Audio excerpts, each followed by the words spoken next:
Hamzah cuma ada 4 tahun sebelum dipancung Mahathir dan Muhyiddin. Biasanya apa yang dilakukan oleh ahli politik sebenarnya tidak akan menggambarkan apa sebenarnya yang sedang mereka rancangkan. Apa yang kita lihat berlaku di atas pentas politik adalah jauh berbeza dengan realiti pencaturan politik mereka. Ramai yang menafsirkan keikhlasan bekas timbalan Presiden PPBM Ahmad Faizal Azmu turun pangkat ke naib presiden sebagai satu pengorbanan demi kepentingan parti. Perkataan yang paling tepat untuk menafsirkan keikhlasan Peja adalah ikhlas tapi jauh. Di mulut Peja terpaksa menyebut perkataan ikhlas walaupun berat, tetapi jauh di sudut hati beliau, keterpaksaan itu terpaksa ditelan walaupun sangat mengaibkan. Apa pilihan yang Peja ada? Beliau bukan ahli parlimen dan beliau gagal mengalas tanggungjawab sebagai pengerusi PPBM Negeri Sembilan. Dari maklumat yang diterima, Peja sebenarnya dipaksa untuk turun pangkat oleh Presiden PPBM Muhyiddin Yassin.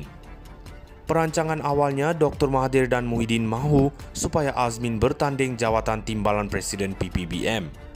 Sekiranya ada yang beranggapan Dr. Mahathir sudah tidak ada pengaruh dalam PPBM, maka ianya salah. Pengaruh dan mata serta telinga Dr. Mahathir di dalam PPBM masih lagi kukuh.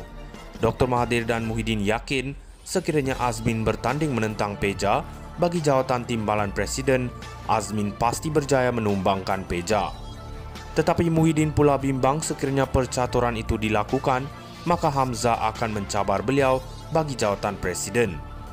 Hamzah adalah orang yang paling Dr. Mahathir marah kerana beliau yang bertanggung jawab menyingkirkan Dr. Mahathir dari PPBM. Tetapi bagi Muhyiddin, pengaruh Hamzah di dalam PPBM tidak boleh dipandang ringan. Ada kemungkinan sekiranya Hamzah mencabar jawatan Presiden, maka beliau akan tersingkir. Jadi sebagai jalan selamat, Muhyiddin mengorbankan Peja dan melantik Hamzah sebagai timbalan Presiden PPBM. Manakala Azmin pula akan dilantik sebagai Setiausaha Agung PPBM untuk membolehkan beliau mengukuhkan kedudukan di dalam PPBM. Kini, Hamzah cuma ada 4 tahun sahaja sekiranya beliau tidak mahu dikambing hitamkan seperti Peja. Hamzah cuma ada 4 tahun sebelum dipancung Mahathir dan Muhyiddin. Biasanya apa yang dilakukan oleh ahli politik sebenarnya tidak akan menggambarkan apa sebenarnya yang sedang mereka rancangkan. Apa yang kita lihat berlaku di atas pentas politik adalah jauh berbeza dengan realiti pencaturan politik mereka. Ramai yang menafsirkan keikhlasan bekas timbalan Presiden PPBM Ahmad Faizal Azmu turun pangkat ke naib presiden sebagai satu pengorbanan demi kepentingan parti. Perkataan yang paling tepat untuk menafsirkan keikhlasan Peja adalah ikhlas tapi jauh.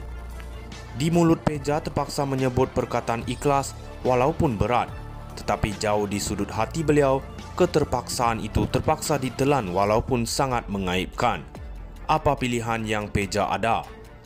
Beliau bukan ahli parlimen dan beliau gagal mengalas tanggungjawab sebagai pengerusi PPBM Negeri Sembilan.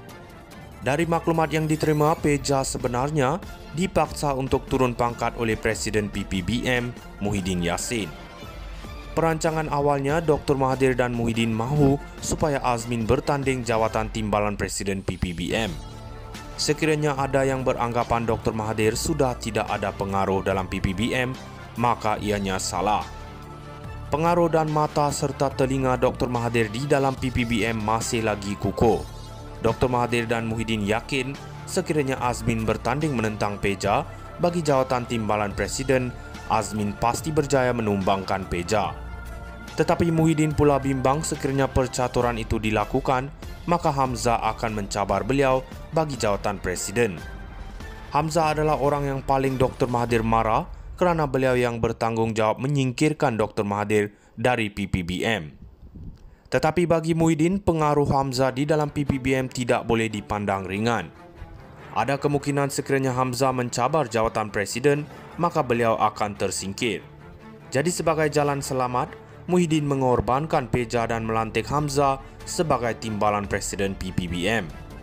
Manakala Azmin pula akan dilantik sebagai Setiausaha Agung PPBM untuk membolehkan beliau mengukuhkan kedudukan di dalam PPBM. Kini, Hamzah cuma ada 4 tahun sahaja sekiranya beliau tidak mahu dikambing hitamkan seperti Peja. Hamzah cuma ada 4 tahun sebelum dipancung Mahathir dan Muhyiddin. Biasanya apa yang dilakonkan oleh ahli politik sebenarnya tidak akan menggambarkan apa sebenarnya yang sedang mereka rancangkan. Apa yang kita lihat berlaku di atas pentas politik adalah jauh berbeza dengan realiti pencaturan politik mereka. Ramai yang menafsirkan keikhlasan bekas timbalan Presiden PBBM Ahmad Faizal Azmu turun pangkat ke naib presiden sebagai satu pengorbanan demi kepentingan parti. Perkataan yang paling tepat untuk menafsirkan keikhlasan Peja adalah ikhlas tapi jauh. Di mulut Peja terpaksa menyebut perkataan ikhlas walaupun berat, tetapi jauh di sudut hati beliau, keterpaksaan itu terpaksa ditelan walaupun sangat mengaibkan. Apa pilihan yang Peja ada? Beliau bukan ahli parlimen dan beliau gagal mengalas tanggungjawab sebagai pengerusi PPBM Negeri Sembilan. Dari maklumat yang diterima, Peja sebenarnya dipaksa untuk turun pangkat oleh Presiden PPBM Muhyiddin Yassin. Perancangan awalnya, Dr. Mahathir dan Muhyiddin mahu supaya Azmin bertanding jawatan timbalan Presiden PPBM. Sekiranya ada yang beranggapan Dr. Mahathir sudah tidak ada pengaruh dalam PPBM, maka ianya salah. Pengaruh dan mata serta telinga Dr. Mahathir di dalam PPBM masih lagi kukuh. Dr. Mahathir dan Muhyiddin yakin sekiranya Azmin bertanding menentang Peja bagi jawatan timbalan Presiden, Azmin pasti berjaya menumbangkan Peja. Tetapi Muhyiddin pula